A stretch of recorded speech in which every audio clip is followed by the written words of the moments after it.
Hello everyone and welcome back to the Chassis Variant series, myself, Critical Rocket, and here we are sticking with the Panthers. We have got the 12A. This is a version that rocked out in 3064. It was a model that was probably not that numerous. It was used by some of the elite cream of the crop units of the Draconis Combine. Specifically, you have the likes of the Genyosha and also the Sword of Light. These two units were probably the only users of this variant in any large number, though even by those standards it was comparatively light, possibly looking at something in the area of a battalion or less, and probably by the 3070s the unit was probably not as common even by then, and whether the variant was even still being built past a certain period is also questionable. It's a difficult one, really. It comes with a single ER large, a medium pulse laser, and a single Streak 4, so some upgrades for the missiles and a bit of a sidestep there for the energy hardpoint. It turns the Panther into a kind of all-round combatant, allows it to very easily snipe at range with the ER large, and then when the brawling starts it becomes a mech that's very capable of holding its own. Even though it's just a single medium pulse and Streak 4, the rate of fire is pretty good, and it means that if you come up against a light mech that wants to try and brawl with you, you've got that Streak 4 that's constantly wearing them down, because as we know, a lot of people will trade some armor for high speed and more weaponry, which means a Streak 4 will peel apart armor. And the great thing about the Panther is that it's a mech that can take a lot of armor and have some pretty heavy weaponry on there for 35 ton.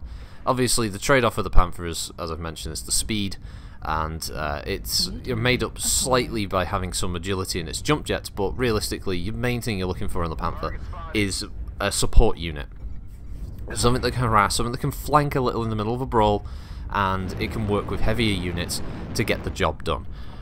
This one kind of evokes a little bit of what the Amphigean Light Assault group wanted to do, which is have a more mobile version of the Panther, so that version dropped the jump jets, but I believe the ALAG version may have also dropped the PPC in favour of having lasers instead, so it could make it a bit more brawly.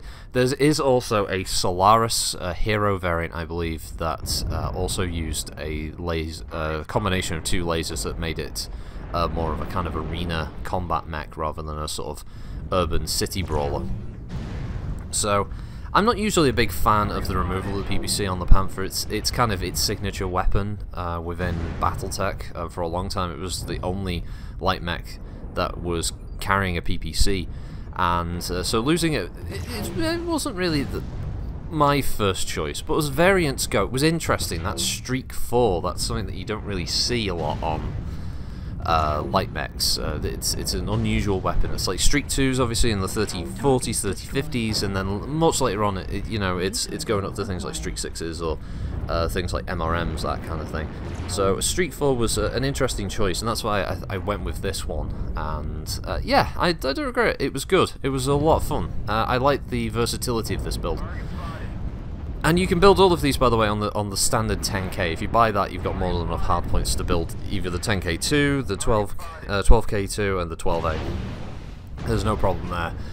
And it's all relatively cheap as well, because a Panther won't set you back a huge amount of C-bills. If you haven't tried out a Panther, there are some good variants here to have a go of. I tried to use any of them that utilised a little bit of newer tech, as well as seen here with the Streak 4, and the 12k2 uses an MRM system instead. The 10k2 was just interesting because it carried two SRM4s, and yeah, I was interested to see. It kind of reminded me of the Katana Cat hero that utilises dual PPCs. It was just interesting to have a Panther variant that doubled up on one of its two weapon systems just to see what the difference was. Yeah, so this one is good. It's a fun one, and the match was really good as well.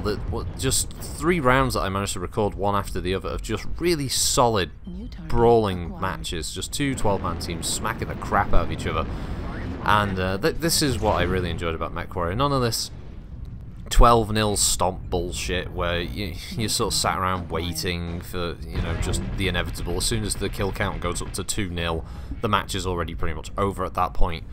more often than not. No, you want something where you've actually got a fight. You've actually got some kind of, you know, a chance of getting back at any moment, because it's going back and forth, and that's what I really enjoyed about these matches. And yeah, it just felt right. It's one of those rare occasions that the recording sessions just all click, you know.